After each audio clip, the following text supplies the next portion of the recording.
doing This the conference will now be recorded. Yeah, Grace, could you invite everyone to say their name and share a word? Oh, yes, I'm going to do the roll call, and also when you hear your name, please share one word. Okay, Lindsay Wilkes. Lindsay Wilkes.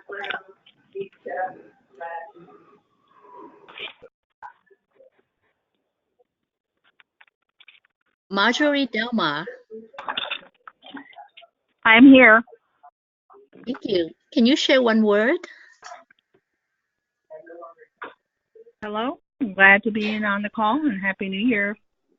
Thank you. Martha Hagan. I'm here, ready. Thank you, Martha. Tamika Harris.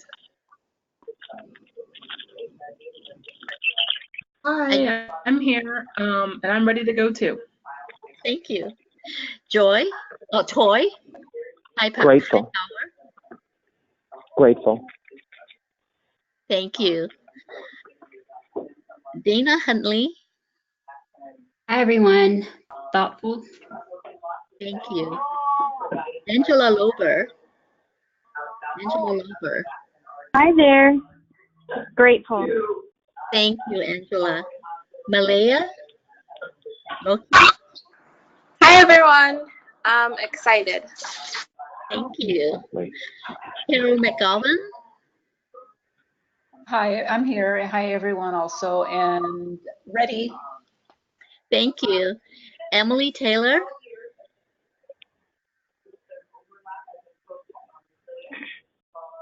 Emily, are you there? Okay. Sydney Watkins.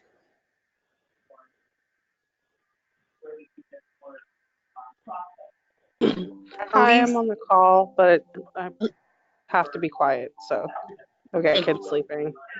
Thank you, Sissy. Maria Battle. Maria Battle. Maria was not able to be on this call, so we do know that. And then just a reminder for everyone to mute their lines when they're not talking to minimize background noise. Thank you.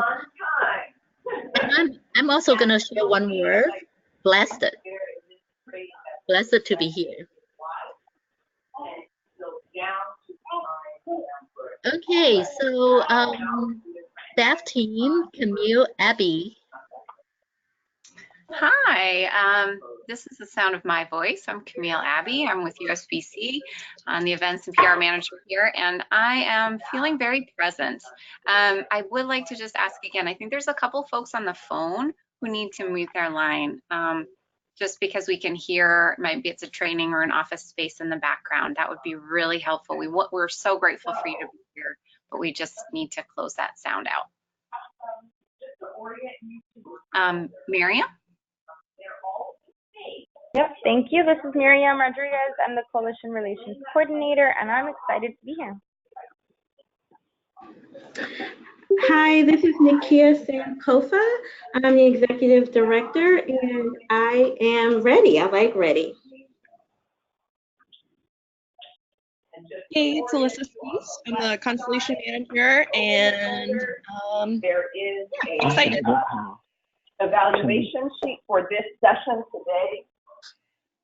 You'll have an evaluation sheet for each session. Your feedback is very important. So whoever is in the space where they're talking about evaluation, that's the line we need to mute right there. It's me. It's me, ladies. I'm trying to find the mute button on this phone. I'm sorry. Okay, thank you. You'll notice there's no name.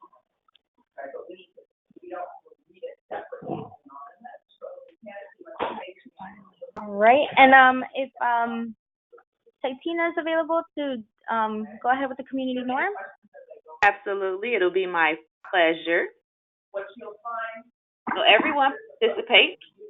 Step back, participate fully and evenly. Listen well for deep understanding and respect. Be fully present and open to new learning. Speak your discomforts. Put your tech on silent. Stay checked in. Share using I statements. Share responsibly for the success of each meeting. Goals and objectives. Theme, So goals. that's probably going to be me. Okay. And so this is Nakia again, and so we did some work over the break. Well, over the kind of the holiday when some people took a break, so between our last meeting and now. And we worked on our theme, our goals. We also laid out several objectives, and we identified what the tracks are going to be, and we want to kind of go over those, make sure that everybody is on board. We have shared them with the chairs and also with the funder for this particular work. And so we wanted to kind of share it with the larger committee, get some feedback to make sure that this resonates.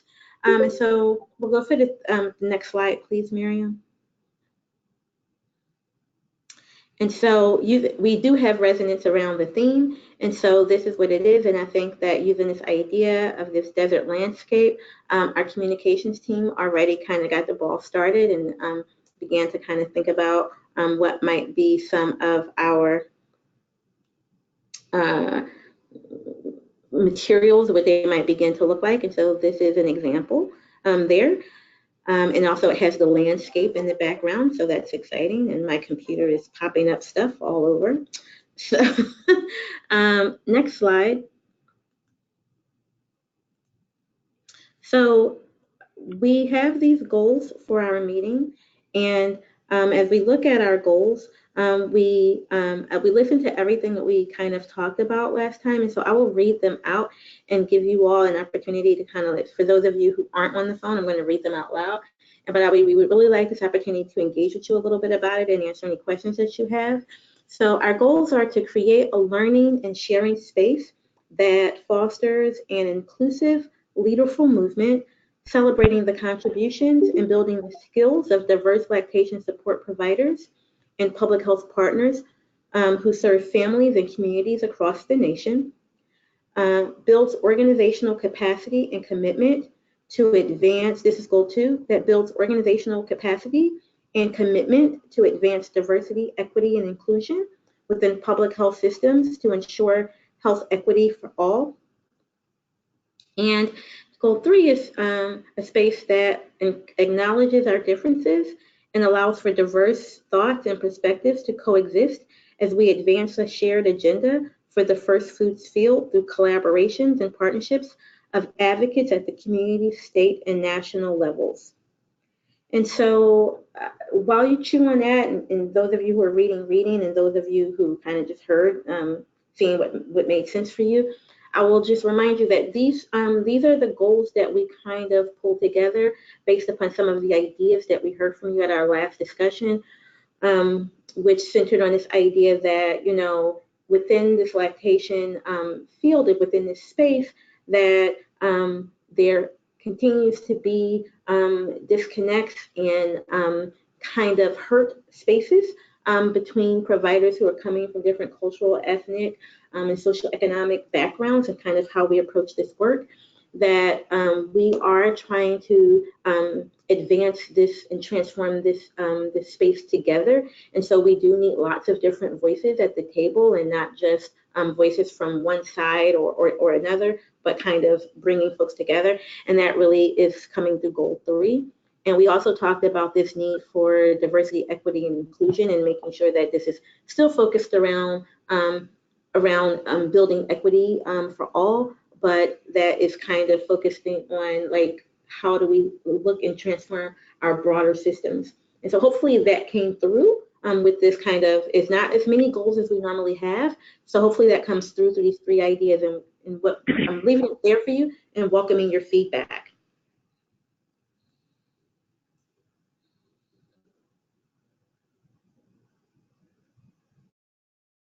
Hi, this is Angela. I'm wondering, is First Food trademark? Is that a trademark name? Can you say that again, Angela? I couldn't hear your question. Oh, sorry, I'm in a room that kind of has bad service. But I'm wondering about the words First Food. Is that trademark? We use that all the time. So if it is, Okay. we're like flagrant violators. First, I think we invented it. I feel Okay, like, just wanted to ask.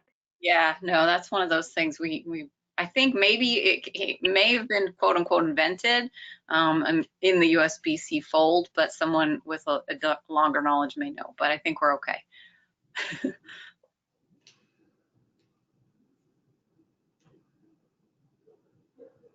I know it's well used within the space of Kellogg. They use first food field a lot. And so, Angela, are you asking because it should be not capitalized? Like, where is it? Where are we going? Yeah, I was just wondering. It's capitalized. I see it a lot. I know it's used in certain people's publications, and so I was just wondering if we're referring to a product or like not a product, but like a concept or somebody's constructed idea that's been trademarked. That was my only question. I have no conflict with it. I just was wondering if we're referring to something specific or just the concept of breast milk as a first food. I think that makes sense. I think it's a great question, and I think that when we are talking about it, we are talking about the concept that breastfeeding, that human milk is a first food. And when we talk about the first food field, we are talking about all of the players and people who are coming together to create the landscape that supports this field. Yeah. Perfect. Thank you. I think that was an excellent clarifying question.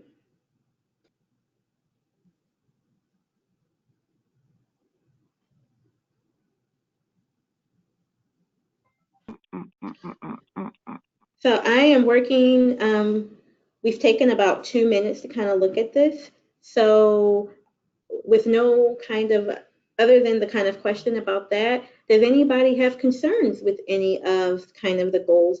Let me ask a different question. Does anybody feel that these goals as constructed here, that they have left out some of the nuance or feedback that was given at our last meeting? It's a more direct question. I don't think, this is Tiana, I don't think that it does. And although they are a lot more modest than sometimes USBC has been, every one of them are very chock full. So, but it definitely, I think, is a nice continuation of the work that was happening last year. That's how I feel. Thank you, Tiana. And I think that what we talked about was really, really bold stuff. And when we got really, really bold in writing the goals, it would be like, I really don't want any fights at this meeting. I want this meeting to feel good and feel like a welcoming space while we still touch on the ideas that came forward, make them resonant, and hopefully coming forth through not just our plenary talks, which we'll get to, but also opening the space for them to come through some of the proposals that might get discussed or might get put forward through this process. And while this is something that's for the conference, I know that in the past, proposals that may come into this space also are utilized to kind of help inform the work that needs to get done via our mini webinars that happen. And so hopefully this is a grounding space to kind of a launch pad for discussions, not just for this conference, but also kind of for the next kind of year out of work for USBC, if that makes sense. Yes, it does. All right, and so we're going to go ahead so with that said, and with everybody being grounded in what these goals are, we're going to kind of go to the next slide. And so within these goals are these 3 learning tracks, and I definitely welcome feedback about, are these the learning tracks? And one is continuity of care, and that's something that we all talked about together. The other is policy, systems, and environmental change. And the third is advocacy and agency talking about power. And so we came through with many, many, many ideas about learning tracks. And the reason that we really kind of pared it down to just a few here is because, one, I think that these tracks give us the space to talk about many things. And I'm going to talk a little bit about what is continuity of care, what is PSE, and what we see as advocacy and agency from our perspective, and give us an opportunity together to kind of maybe inform or shape what might need to look different in the context of this meeting that we're pulling together. And also narrowing it down to not so many different topics in terms of the tracks, because the reality is that for our meeting, we only have a day and a half together for our meeting, and there's only so many spaces for proposals, right? And so, and what we have received in terms of feedback at other meetings is that when we have too many places and things for people to go, people are feeling like they miss out on the opportunity to kind of be really engaged with some of the work that's happening in other domains. And so we are thinking 2, maybe on the outside 3 breakouts where people are talking about 1 or 2 of these 3 things. So like 2 to 3 breakout sessions with the other things happening in the plenary space. And so right now, USBC has a constellation on continuity of care, and the steward for that constellation is NACCHO, and I'm actually at NACCHO's offices today talking about our shared work around continuity of care, and it's very exciting to see what is coming together. And so when we look at the Surgeon General's call to action, it's been around for many years, and I actually welcome Carol to jump in at any point to give a different lens, maybe from CDC that I may miss here, or also invite you not to if that's not something you choose to do. I'm not trying to put you on the spot. But continuity of care is really kind of taking on a broad view of ensuring that families and babies are who are breastfeeding and who may not be breastfeeding, but ensuring that at every space where a family may kind of interact with the system, to ensure that not only do those particular systems, maybe it's a hospital system, maybe it is WIC, maybe it is back to her workplace, but as that family, her not being the mom, her being the baby in this context, because my baby was a her, that no matter where that family goes within this constellation of service spaces, that the systems that connect those service spaces, that they hold that family well, and that families really don't fall through the cracks, and that we look at spaces to ensure that there are warm handoffs between systems to ensure that families aren't in the space of having to always look for how to be served, but that the system is built in order to serve them well at all these spaces. And right now, the continuity of care constellation is breaking themselves up into subgroups, and they are looking at continuity of care in the space of preconception and prenatal. They are also looking at, they had birth to the first few weeks, but that is being transformed to look at step 10 and then the first few weeks as a separate group. They are looking at return to work in school, and then, it says work, but I assume it means school too. And also they're beginning to look at what kind of happens in 4 to 12 months plus. And so that's continuity of care in a nutshell. And so we have to write this out a bit more, but when we're talking about, we would like to see proposals from people who are talking about what are they doing in this first foods field to really look at how do we make sure that families are being served really across all of these spectrums and that they don't fall through the cracks. Because that's also going to serve this broader work that is coming forth that NACCHO is putting forth with USBC support for CDC. So we would like to kind of see some of those best practices and blueprint level programs really come to light so that it's made available. So it's a way to kind of connect all of the work. Policy systems and environmental change is another, like if you worked at all in community health, policy systems and environmental change will really look deeply at how do we shift systems in order to ensure that the healthiest choice is the easiest choice and that it becomes also not even a choice even, but that it just becomes what is the norm. The Baby Friendly Hospital Initiative is an example of a policy system and environmental change approach, but it doesn't have to be as big as a hospital. It could be as small as your pediatrician's offices. Typically, when I teach about PSE, we don't even talk about breastfeeding because it's really easy to understand.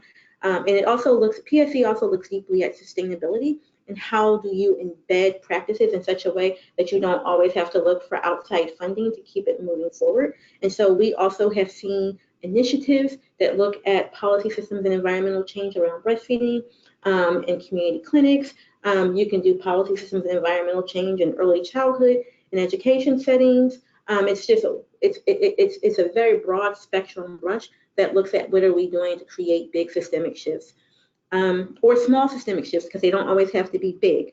And then advocacy and agency, we would like to know what's happening across the field in terms of what are people doing to kind of shift legislation. But even as you're looking to do policy systems and environmental change, there's advocacy that you might need to do within your own within your hospital system or within your community health center in order to do that. And agency is about power. And so how are you advocating and how are you working with power brokers within your system, within your political landscape in order to create shifts and change for the first food fields? I see that all three of these things are very deeply interwoven, and I think that I think that this is the way of the field right now. One reason that we're doing continuity of care, this blueprint is coming together, is because I think that is a way forward, and policy systems and environmental change is continuity of care is where we have seen the gap, and policy systems and environmental change is a way to begin to conceptualize how we begin to cover that gap.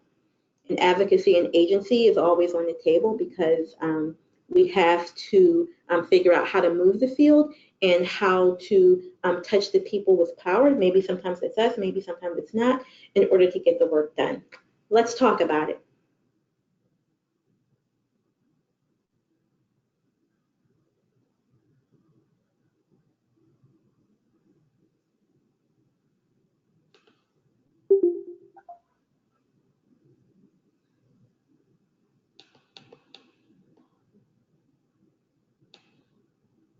Who had an idea that they wanted to talk about in terms of a learning track and you're disappointed not to see it here and you want to see how could it might be incorporated into one of the tracks that's already here?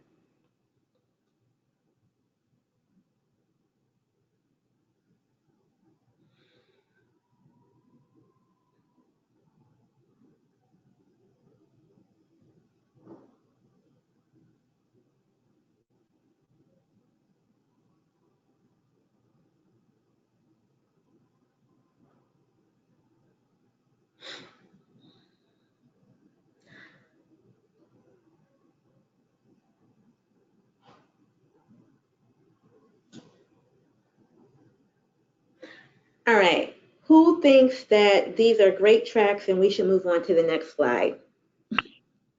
I do. This is Angela. That was a great way to pose that question, Nakia. That was beautiful. Well done. That cleared those crickets right up out of there. All right. Okay, so we are going to go ahead to the next slide then. Thank you. So we came up with these 8 learning objectives. I'm actually not going to read them all. I know that some of you are only on the phone, but hopefully you were able to get the learning objectives sent to you via email. And I'm so sorry that we are not getting things done and getting it to you like a day or 2 in advance. We get to do better, and hopefully you get to forgive us and love us and work with us anyway. But we're doing our very best with the staffing that we have right this moment. And so the learning objectives are about listing things related to how do we advance equity and inclusion, listing strategies. And I will actually say this, in terms of the things that you told us that you wanted us to talk about in terms of the goals, I will say more than anything that while we shortened the goals, a lot of that moved itself over into the learning objectives. They deeply focus on strategies to advance diversity, equity, and inclusion. They look at how do we diversify the lactation support workforce to ensure that families and public health systems kind of reflect the communities that they're serving.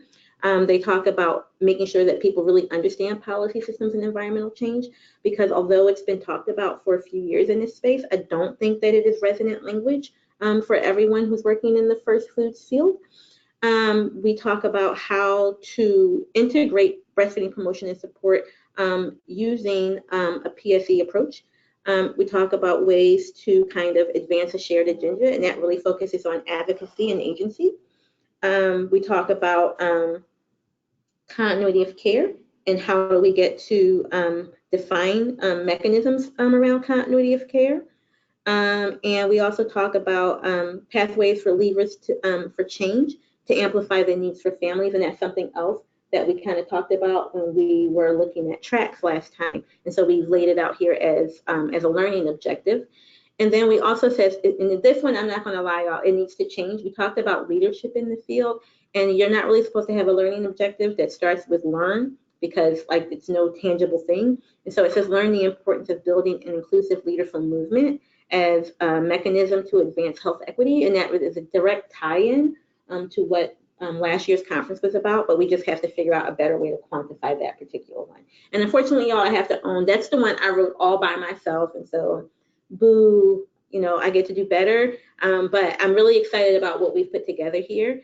And these are the things that will be going forth once we fix that last one. These are the things that will be going forth to CDC and also to other entities in order to make sure that we are able to get our continuing education for this particular conference. Also, as people are moving forward with writing their proposals, we will ask, as you look at these learning objectives, when you look at your proposal that you're writing, which of these learning objectives do you think that your proposal touches upon, so that people kind of have a jump start there, and they will also still have the opportunity to write in their own learning objectives. And that's a little bit different than what we've done in the past. And the reason that we're structuring that way is so that it's going to be easier for us. And I'm starting to see some ideas about tweaking that last one. So that's great. So thank you for the chats. I also think that one reason that we want people to kind of look at these learning objectives and do some checkoffs at least about which ones they think their proposal touches upon is because it's going to help us to ensure, as we're doing the CE applications, that we are fully covered. It's also going to ensure that as people are looking at their proposals, that we can more easily group it into learning tracks. So if we go back to one slide, please, Miriam, when we look at those learning tracks, again, about people checking off here with their learning objectives are kind of touching upon, it's going to be much easier for us to identify what is the learning track. My understanding is that when we have done proposals in the past, we get what we get based upon the conference theme, and then we do all of the backward work to kind of make sure it fits within one bucket or another. And I'd like to avoid that to make the proposal review process, for lack of a better word, easier.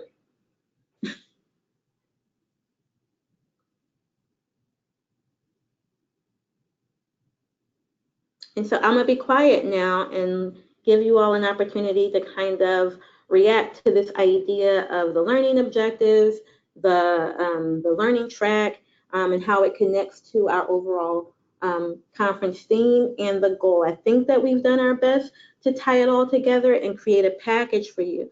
But sometimes, when people package stuff up for you, it's like, that's not the package I wanted. I want this package. And so I'm very, very open to the idea of slightly different things in our package.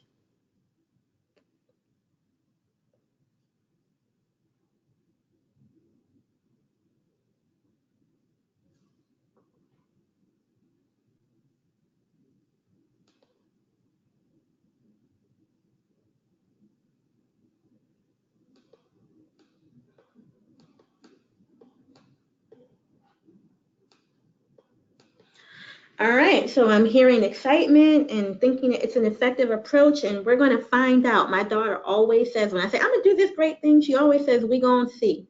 So we're going to see if this is going to be an effective approach. But I am excited about the tweaks to see if we can make it simpler for ourselves. And so let's go to the next slide, which I think is going to be focusing on, oh, this is not the slide that I was expecting. Am I doing this one or somebody else doing this one? That's going to be me. Awesome, go for it. No. So I'm just giving Nakia a little talk break. That's why she's surprised. I'm just going to pop in and share a little bit about timing, and then she's going to wind us right back to where we were with a sense of talking about some of our possible plenary speakers or plenary panels. So just to take a little mind break, thinking about like big picture, where are we? We want to talk a little bit about the awards applications. So one thing that you may remember is in the past, we still do. We have 3 awards categories.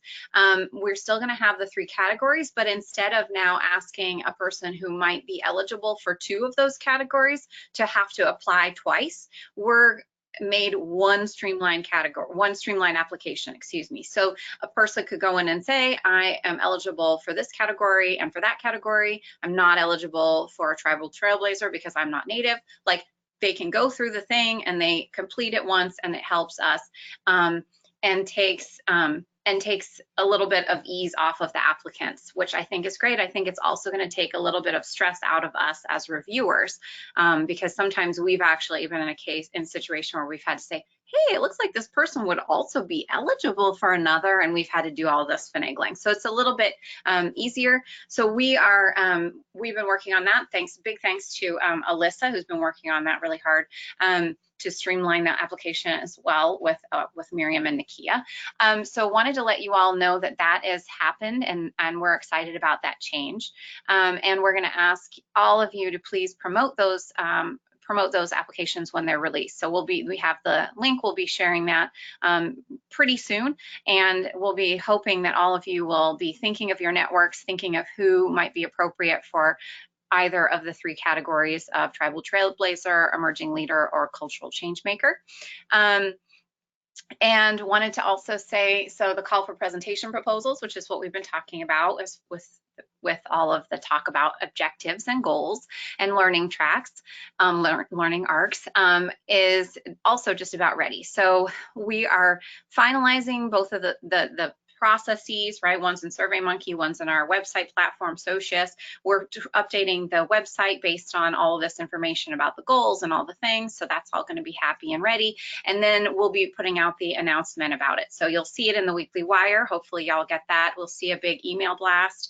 Hopefully you're on our lists. And you'll see it in social media. And so we're inviting and asking and requesting that you please share those with your networks for both, for the call for presentations, and as well for the awards applications, because they're going to be about a month, just about 4 weeks till the deadline. So the deadline is going to be February 16th, which is a Sunday night, late a Sunday night, and it's a bunch of weekends. It's about 4 weeks and a bunch of weekends, assuming we open, you know, say this Friday, maybe Monday, something like that. That's Martin Luther King Day, so we'll have to see about that. Probably we're hoping for Friday, but we're going to see. It's going to be real soon, and it's going to be about a month. So I just want to put that out there, get everybody ready, get your laces tied up, because we're going to need your help to get that out there.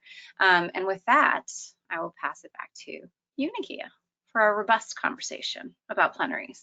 I'm so excited that you said robust conversation. Robust. Did you guys hear that part? Robust conversation. Okay. Exciting. That means you get to talk, I get to talk, I get to drink coffee at the points where you're talking. We're doing this together. All right, so some of you really, thank you so much for the ideas about the different plenary speakers. And so although it did not come through the actual survey, we did get one idea that Michelle Obama could be a speaker. And I think that would be great. I don't have any way to get Michelle Obama, but we can always ask. Some of the ideas that did come through the survey are Jen Roberts, Catherine D. Ignazio, Binta Beard, Iris Lewis, Monica Mitra, Dr. Allison Stubbe, We also wanted to make sure that we do something about continuity of care. We also had someone, and I don't know if this is on 2 different slides because I got a little disconnected from it, that's on me, but we had, so there may be another slide with ideas, but we had one around continuity of care. Somebody wanted to talk about the experience of people who may be deaf or hard of hearing from the family perspective, and also from the perspective of people who may be working with those families and who may be deaf or hard of hearing themselves. And I think that's a different space of diversity. And then we also, one idea that we also had was about a particular printer. Her name is Dr. Nita Mosby Tyler. And I'm gonna be clear, the first ideas came from CPC and also from one email. And the ideas here are my ideas. And so I can talk about my ideas, but the ideas on the previous page, I would actually like those people who presented those ideas to talk about them and talk about how the people who you may have presented here as a potential, how they fit in to our theme, into our goals, learning tracks, and also in thinking about those learning objectives. And so, because I'm not going to put you on the spot first, I will go first. And so if we go to the next slide, I will talk about how I think my persons and my thoughts kind of connect to our theme and stuff. And so we wanted to talk about diversity, equity, and inclusion. Dr. Mosby works at the, I think that, I mean, great question. So Carol in the chat box says, how many total plenaries will we have? Or are we talking about an opening plenary? And so I think that we do need to talk about what is really the opening plenary. And I think that we probably, and I'm actually going to probably push back just a little bit to Camille and put her on the spot. She can look at her paperwork. But I think that we are probably thinking about 3 to 4 bigger discussions with the whole group with 2 to 3 breakouts. And Camille, correct me if I have it in any way wrong. But we are talking about one massive opening plenary also. Yeah, I think if we have, I think 3 to maybe 4 in the plenary space, and then, as you said, a couple breakout spots is pretty much what I have in mind as well. And we have a little bit of flexibility to play with that, but not like 5. It would be, 3. I think 3 is kind of 3 or maybe 4, and whether the opener is also one of those 3, those things have a little flex. So okay. I keep 3 in my mind because also it aligns with the learning arc. So obviously that's where my head is at. I think this is all very organized. And I also allow for the fact that sometimes you could have a tonal, someone setting the tone or setting some learning that we're doing that's, overarching all of that. And then maybe that would make a 4th. So I'm so excited that I asked Camille and I put her on the spot because I feel like I'm going to just do my pitch right now, y'all. I'm doing my pitch because I feel like I have, my idea here is Dr. Nina is an overarching tone person. We have been through USBC on a very deep learning arc around equity, diversity, equity, and inclusion. And Dr. Mosby, and actually I have a link that I can send via YouTube or might be able to find in the chat, put it in the chat box. Not that I want you to look at the YouTube now. Where she has done a talk about diversity, equity, and inclusion.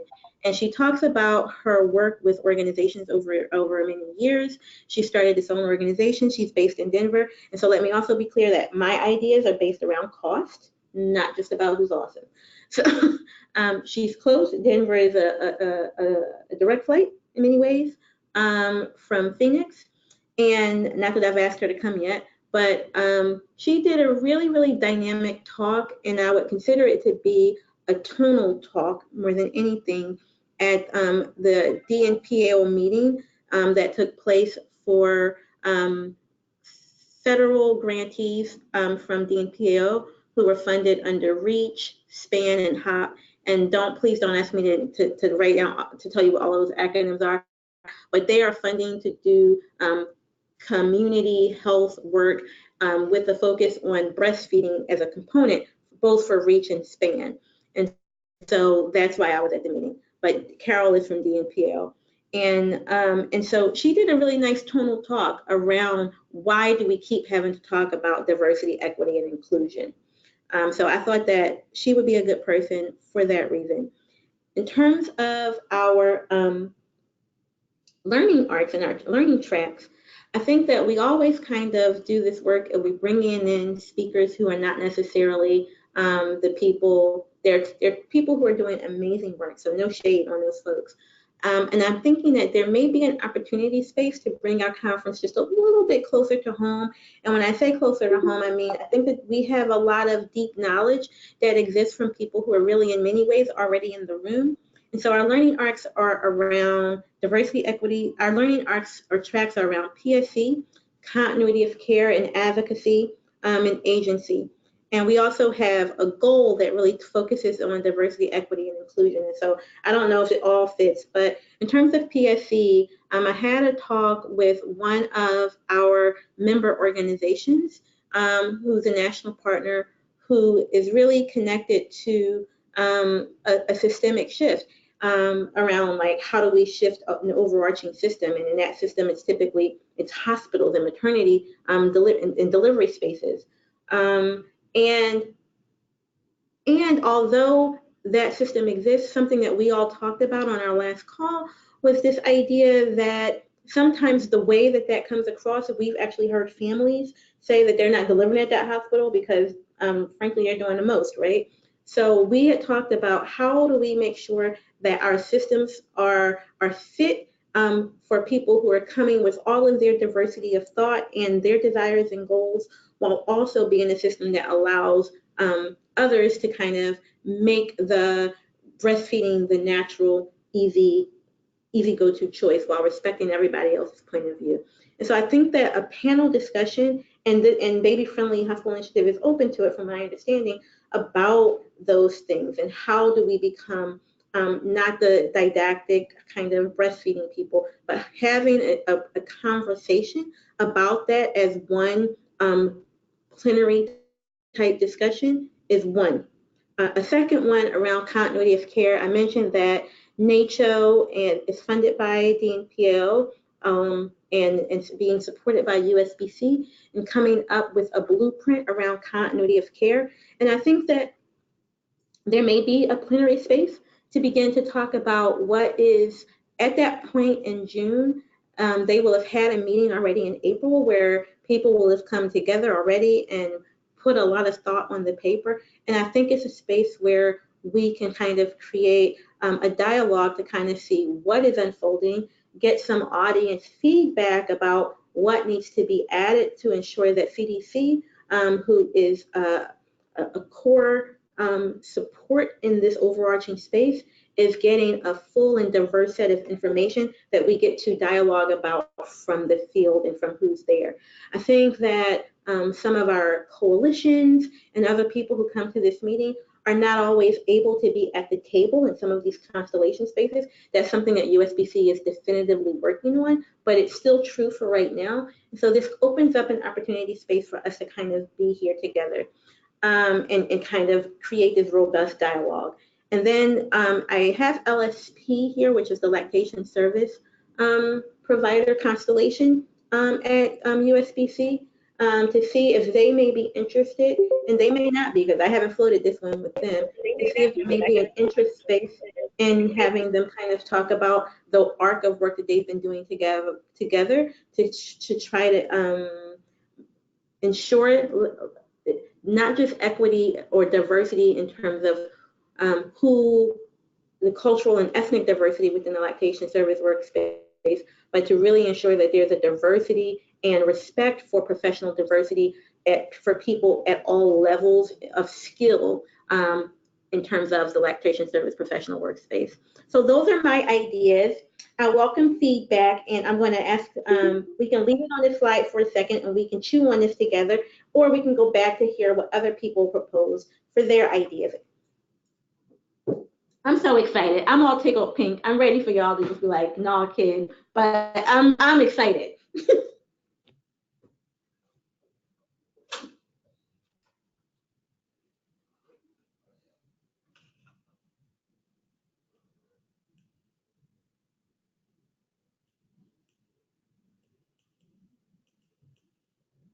I'm excited too, Nikia. This is Camille. I feel like I've been talking a lot, so I want to make space for someone else. But I want to say the thing I wrote in the chat for those who are on the phone is that from my perspective, a baby-friendly, a panel that has baby-friendly and kind of talking to the nuance that all and so many providers are facing in this time of Fed is Best, I think would be amazing. And I think the way I heard you say is really kind of getting at the nuance and making sure that we are working towards not sounding didactic. And I think that that's been a real challenge, you know, and in this field. And so I think to hopefully make folks feel that they are welcomed regardless of their infant feeding choices, that they're welcome, they're safe, they're supported, they can find the education that they like. To me, that topic is very, very timely, and I think we have the resources to have, you know, amongst the field to have a really interesting conversation. So that's the one I would be speaking about. I like the others too, but I'm going to stop talking. Maybe other folks want to chat about any of them. Hi, Sissy.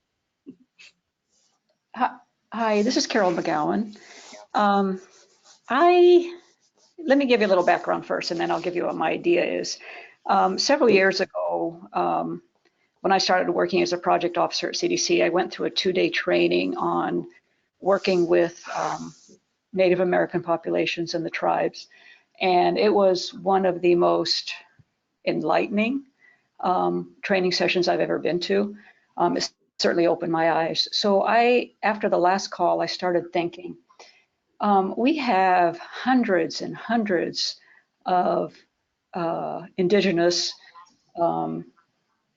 nations that once covered this whole geography. And those tribes and nations still exist, be it in confined spaces. I am not sure that all of us know the extent of, so we're talking about uniting, but acknowledging diversity as well, is that all of these nations are separate nations, independent nations, but they work together closely to try to create a voice that sometimes isn't heard. And I thought it might be a good opportunity to have some sort of a plenary panel where we give a little bit more information to our members and our attendees and ourselves about a little bit about the history, a little bit about, not a little bit, but important information about the history, about where these nations are, about what they represent, and about, you know, what some of their needs are that are not being met, because they are some of the most discriminated against populations. Of course, we know. I just thought, and everywhere we have one of our our conferences, we're on, you know, sacred ground that belonged to other nations before. So an acknowledgement of being, even in Arizona, where there's a stronger presence, physical presence, I thought it would be an appropriate time for maybe us to get more educated about this.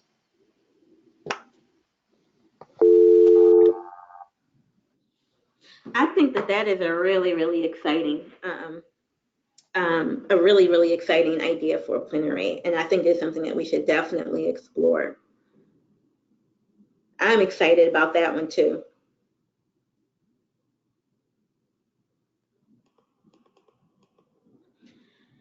And something that I'm kind of seeing, I'm seeing different things in the chat that people are sending to me, is kind of looking at all of the different panels that we're putting together, and to even beyond that, to also ensure that there's a Native person and a Native voice on each of these different panels in the plenary space. Probably not the overarching grounding one, but yeah, I think that this is amazing feedback. I agree with Camille in the chat box. I was wondering if some of our colleagues that are on the call that are Native would care to give their opinion, because I certainly don't want to presume that I know anything. This is Malia. I think that's an amazing idea. I am totally excited for that as well. I think that'd be good to implement something like that, or explore at least.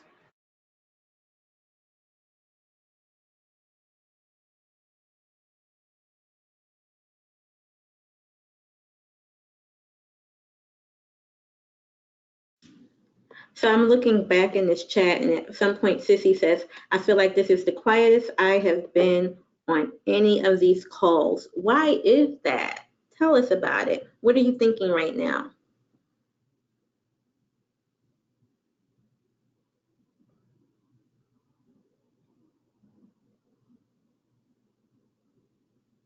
I think she has a baby sleeping. Yep. Okay, that makes sense. That's why she's so quiet, sleeping baby. Okay, so those are some ideas, and so those are some ideas. We also, I don't want to take away from the other ideas that really came in this space. I feel like I'm loving this idea of reaching out to see if we can definitively honor and have full representation from Native voices at this space, at this particular meeting, and looking at that aspect in particular of equity, inclusion, and diversity is critical. Honoring the land that we're on also. So I think that that's great. I like to explore that further and kind of see who do I need to begin to talk to kind of bring that information forward. The USBC will take that part on. But let's look at what people had, that people came together from the people who kind of responded to the Survey Monkey, because I really want to kind of hear about your ideas and how the different people here, how they get to the things that we're moving forward out of this particular conference. Yeah, at this particular meeting. And so if you promoted one of these people, then let's do it. And if you don't want to talk about them, I do have the notes that some people shared on the folks that they did put together. So yeah, who recommended Jen Roberts? Let's go that way. That would be me. This is Malia. Okay. So I worked with Jen Roberts. The first three are all mine. We all worked together actually from 2017 to 2018 for Make the Breast Pump Not Suck Hackathon. Jen Roberts and Binta and Catherine, they were all on the Boston team. Jen specializes in equity work. So she kind of, in the previous years of that hackathon, they wanted to bring more equity training and have it more centered, just kind of like the USBC. And so she actually is the one who implemented those trainings, and she does so still. And most of her work, though, has been with schools, businesses, and then she got into the breastfeeding world. So, and for the hackathon, she kind of just made sure that every project that was being worked on ensured the race, class, and equity implications, and made sure that the outcomes of each project was going to be beneficial to the community that was working on the project, if that makes sense. And she was also on the board as well, and she was a liaison. And then let's see who's next. I think Catherine. So Catherine, she was actually one of the developers and part of the, I guess, the directing team. She and I think another group of women, a couple others, I think 2 or 3, but she actually came up with this idea because she is a professor at the MIT Media Lab, and she has a couple babies, and she couldn't find anywhere to breastfeed her baby, so now in all of the media, as well as the Media Lab and MIT, and I think Harvard as well, the other surrounding schools, they all have a designated breastfeeding room, or the mama pods, which is like a big bubble where you can go in and breastfeed your baby. But she is the one that started this whole thing. So I think it'll be about, they did it 4 years. 4 years, I believe, something like that. But she also serves on my board at Indigenous Women Rising, and she's amazing. Sorry for the noise in the back. I have dogs, and they're trying to be interested in what I'm doing. But and she also she had a group of MIT or the Media Lab students come up with, or go, I guess, she approached the breastfeeding world with an innovative way. So rather than I'm not saying what we're doing now isn't good work, but also for the future, if we want more young people to get involved, I think innovation is the way to go. And then Binta Beard, she she, I believe, was a senior policy advisor on Capitol Hill for Senator Richard Durbin, and she, at the hackathon, led the policy summit. So she went, she kind of conducted the whole summit the entire weekend. We had different lawmakers in there, different people who were interested in trying to make different policies and changes in their state or their city. Going through their policies and, like I said, their regulations. For example, in New Mexico, women aren't, and I think in a lot of other states as well, you have to, what is it? I think you have to take an unpaid break in order to pump, and it has to be on your own time. So now in New Mexico, with her help and a few other women, it is now a lot of places and state rule that we pay our mothers while they breast pump. But I just thought she'd be perfect in case we were going in a policy direction, because she still does work in that environment. So.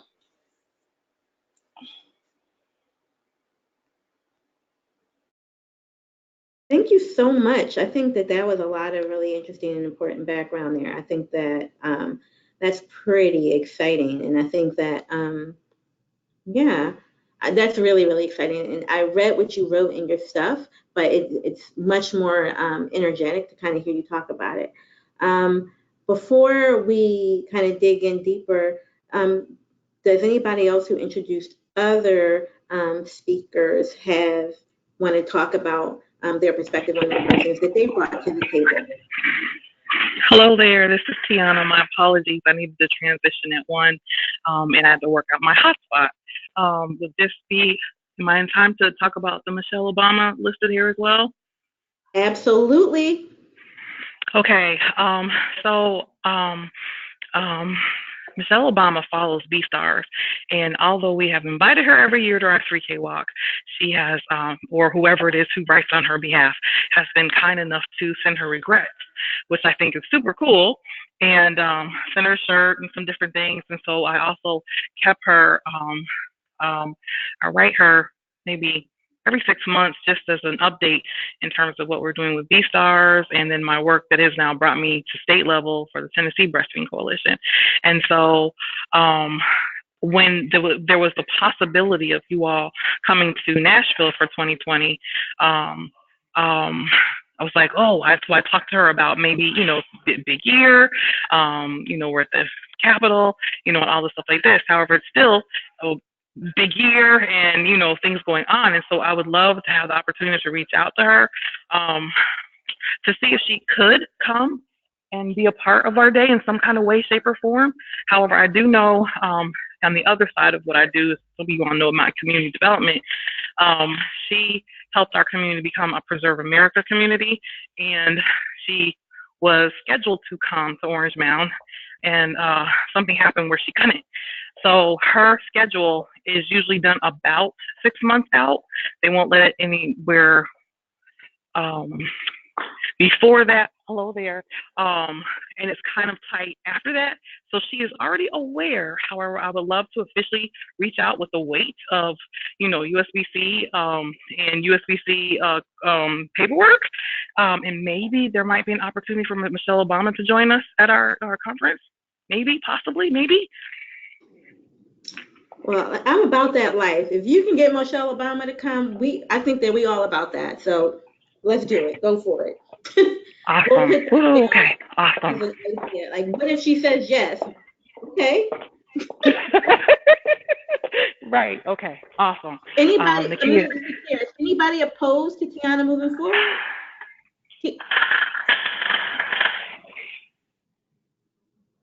Okay. None are opposed. Okay. Nakia, I'll get with you later so that we can draft something up and get that to her staff, I guess, as soon as we can. Okay. Okay. Great. Woohoo. Best money ever at USBC. Like, everybody's going to try to come. No, Nakia, they're coming to see you, the new director. That's what I'm going to tell myself. That's what I'm going to tell everyone. Okay. Okay, so we've heard about Michelle Obama, we heard about Jen Roberts, we heard about Catherine D'Ignazio and Binta Beard. Who proposed Iris Lewis? Hey, this is Dana Huntley, and I put forward the idea of the deaf and hard of hearing community. And Iris Lewis is a IBCLC that she works with the deaf community just on advocating for themselves. And then Monica Mitra, she is the director of the Lurie Institute for Disability Policy. And she kind of looks at families' experiences perinatally and women with disabilities. I'm going to put a link to her her bio in the chat right now, so you can look at that. But I was thinking just of like maybe a breakout or just kind of bringing awareness to the different types of diversity and inclusion that we could be thinking about. And I think it goes along with the first two learning objectives that we have of advancing diversity, equity, and inclusion, and the diverse lactation support professional workforce. Yes. Sorry, you asked if Benita. It's Iris and Monica would be two choices for the deaf and hard of hearing, if we had to talk on that. This is Lindsay, and I just want to say that I absolutely love that idea. I feel like that's a community that has specific needs, and a lot of times I think it can get glossed over in conversations of inclusion and things of that nature, because there are other ideas of inclusion that kind of maybe are the first things to pop in your mind, but I absolutely love that idea.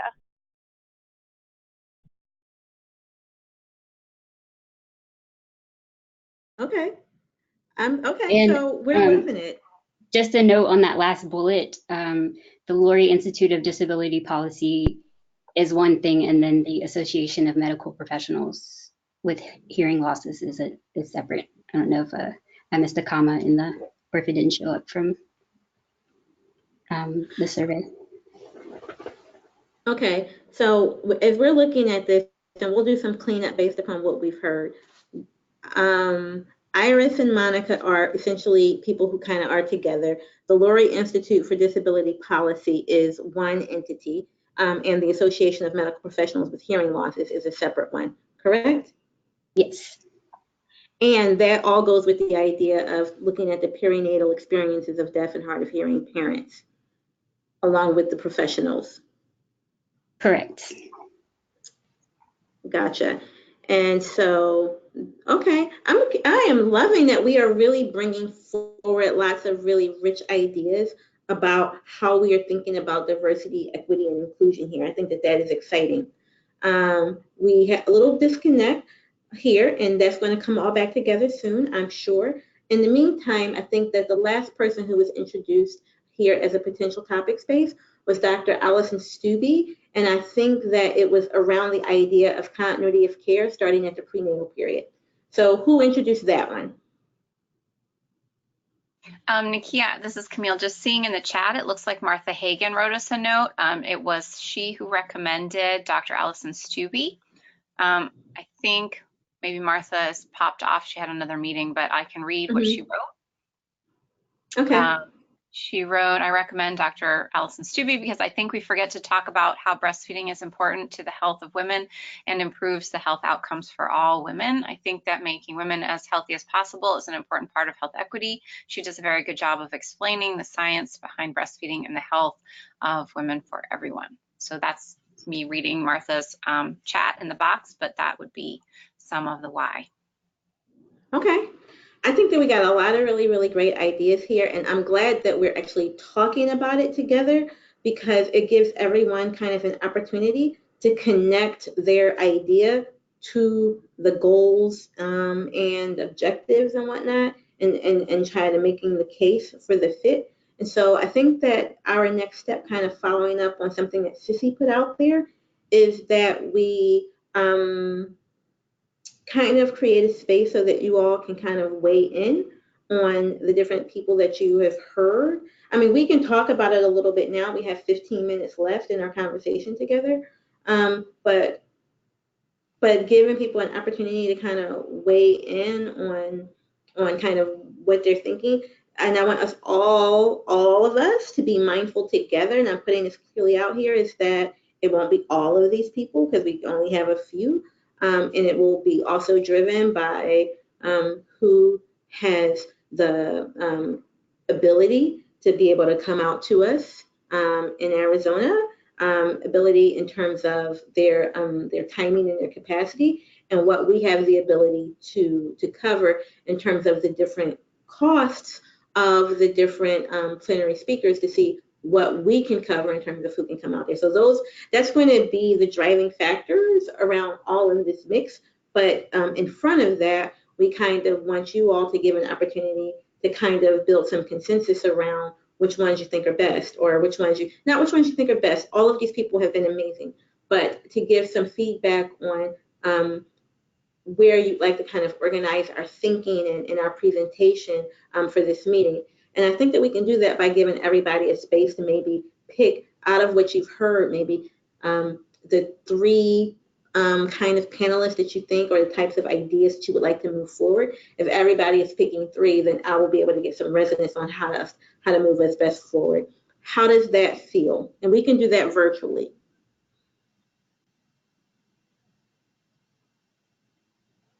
That sounds great. Are we thinking Michelle Obama just to visit, give an address, or actually as a speaker, a plenary speaker? Or would that? I think I don't know. I mean, if she comes and she's just able to do the welcome for the day or whatever, just kind of set the tone, or give a few minutes and talk about her breastfeeding experience as a mom, as she talks about in her book. Good Lord, that'd be awesome too. Well, she still could tie in with her, few minutes or her 30 minutes. They usually get back within about 30 days or so. So how about this, Tiana? I got your back. I'm gonna say this: if we write to Michelle Obama and Michelle Obama says she's gonna come, we're gonna make it work. How about that? Okay. Yeah. Okay. Yeah. We wouldn't have to vote on her. What Nakia said? Yes. What Nakia said. It's not even me. I'm looking at the chats that my team is kind of having in the background, and they're right. If Michelle Obama writes back and says, "I would come and I would like to talk about my breastfeeding experience," who on this call says, "No, thank you, USBC, we don't want you to do that"? Right. So that's what I'm thinking. We can like take that out of the running for voting. It doesn't matter if she says yes, she's coming. So Yes, we won't put her in a vote. So we won't waste a vote with Michelle Obama because she gets to come. We will use our votes for everybody else. I think that that's a reasonable put forward. Thank you. I think that's great. All right. Okay. I think that we got a lot of good discussion here. I really, really, really appreciate the thoughtful energy that everyone has kind of put forward here, and I'm excited about the diversity of ideas and ways to move it forward. We will package something up so that you're able to kind of share your thoughts on which ways you think you want to move it forward. This is Carol. I just wanted to comment on two of them before we tie up that part, because I've been thinking about it some more. The speaker that you suggested, Nakia, I just wanted to point out, I heard her also, and I think what was unique about her was that she didn't, she talked about how we're all on the same boat together, and we need to figure out how to work for our country, basically for our people, while still respecting the fact that we're different and that we bring different things to the table. So I like that approach that she had. The other one I just wanted to mention was Dr. Stubbe. Whether it's her or somebody else, I think what Allison brings to the table is she puts a focus on the mom. And I think it's important because sometimes we forget, even though we are, representing moms and babies, sometimes we do put enough focus on the baby that the mom does get kind of sidelined in the conversations. And she makes it all about the mom. So. Fair points, well made. And so, and I think that before we push these out here to everyone, we will give everyone who put forward a person an opportunity to make sure that that their blurb that goes with that person is the absolute best fit for that person, so that it gets the best idea forward for it. And I think that that's another way to kind of just make it clean. We won't just kind of use the stuff that we got. We'll make sure that it's well packaged for everyone, other than Michelle Obama, who won't have a vote.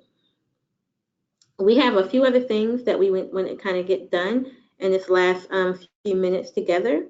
And so I'm going to flip forward some slides. Okay. I think that Miriam is talking about this stuff. Yep, thank you so much, Nakia. And I'm really excited about all the conversations we had about the plenary. I hope that same energy can be put forth for reviewing our all kinds of applications. So the first group that we want to call forward on you all to help us review are the application for awards. Just as a reminder, we do have 3 awards this year as well, 3 categories. Those are Emerging Leader, Cultural Changemaker, and Tribal Trailblazer. I know some of you participated in this subcommittee last year, and that was my first experience with reviewing awards and helping you all with the process. And just to let everyone know, this is a really, really fun category to be a part of. To get to know the awardees is always really rewarding. And so if there are any volunteers who right away want to put their names down, I'll be happy to write those down. This is Grace Yi. I want to I want to participate in Cultural Changemaker. Okay.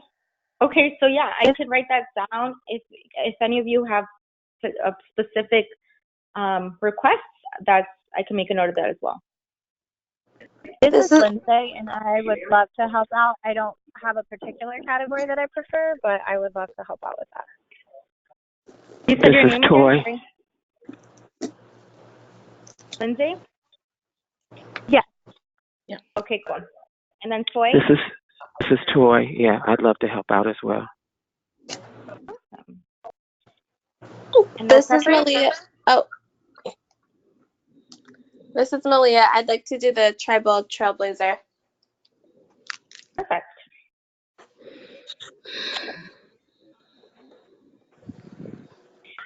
So if there's anybody else, you can speak up, and then we also have the other category. If you're waiting for that, that's good as well.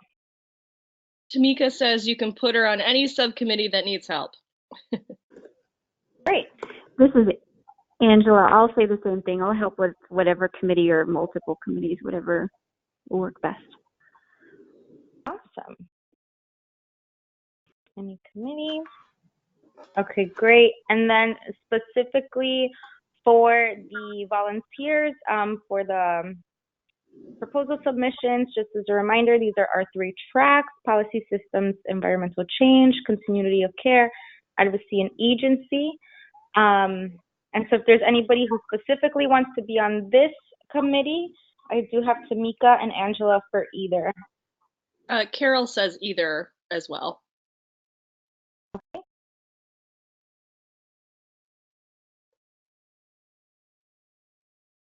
This is Grace. I can be either also. Okay.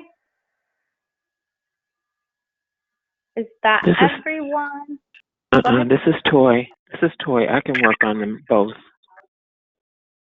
Oh, awesome.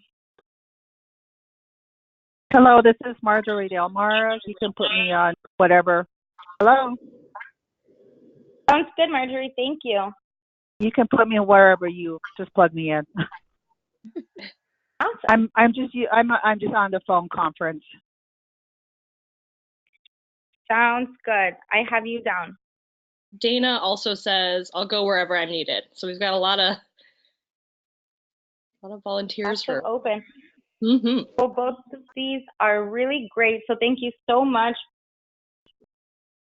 So that's 9 volunteers so far. If anybody is missing or wants to maybe look at their workload and then let us know, that'll be fine as well. So we can go ahead and move on.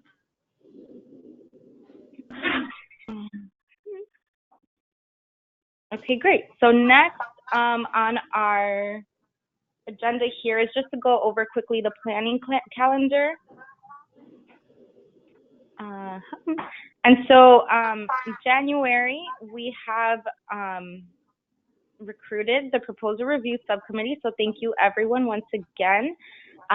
We should be, as Camille mentioned, ready one of these soon, very soon, any day now, to launch our submissions and award applications. So just be ready to share and promote those as much as we can. In February, the subcommittees will meet one time in between our February meeting and our March meeting. And we will be working on sending out those notifications, launching the exhibits and sponsor perspectives, and getting organized with the coalition travel. The rest of the months are on here as well, but that's just to give a short overview of what we're going to be working on next. And that leads me to the wrap up. So just make sure that we are all aware the next meeting is going to be scheduled for February 4th. That is, I believe, 2 weeks from now. Since this one was in the middle of the month, we had established that the meetings were going to be in the first Tuesday, so that will be February 4th. And I think we have 4 minutes if we wanted to quickly do reflection. I think we can go ahead and just pick one of these. And so I'll go first, and I will say that I feel really excited. I think that we got a lot done, and we ended on a really high note. So that's really fun. And I'll pass it along to Nakia.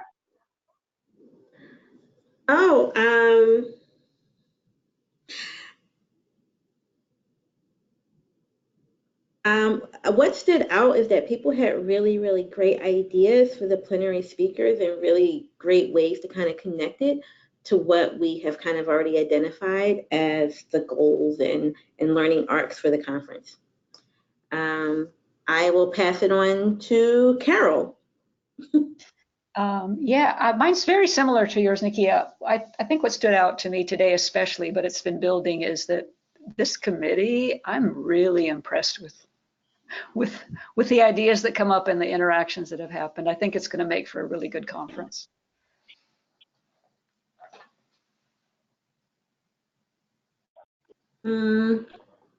What about Tiana? What about our CPC co-chairs?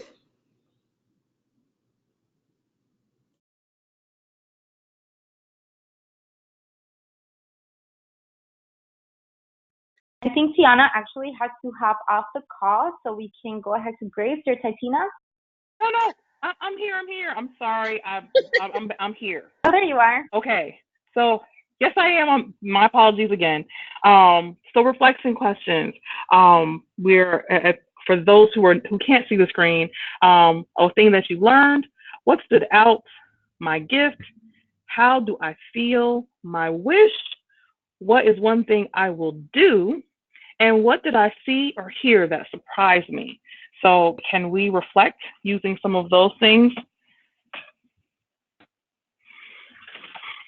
And I guess I will start. What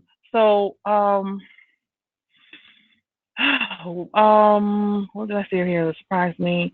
What stood out? So I feel like what stood out for me is that this is actually starting to show some focus. And I'm excited for that. And I feel blessed to be a part of a team that it feels like it's not, just on us or me or just a few people, but that collectively this is coming together and it's focusing. And soon enough, we're going to be standing there at the convening looking at what we have put together. So I'm feeling excited about that. Great. I think that we have time for one more share. So if there's anybody who's still on a call who just wants to get it out there and say something, we welcome it. It's 2:29. What stood out for me, this is Grace. I love the idea of including people with disabilities.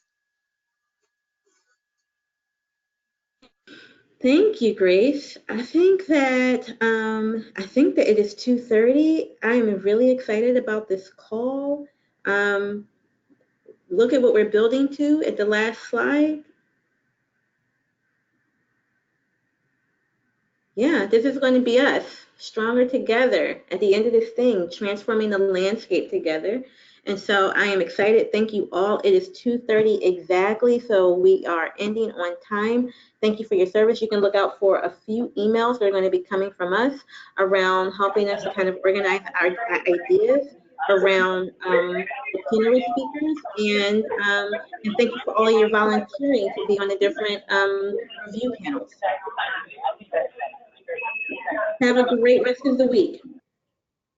Thank you, everyone. Thank you. Have a good day. Thank you. Goodbye. Bye.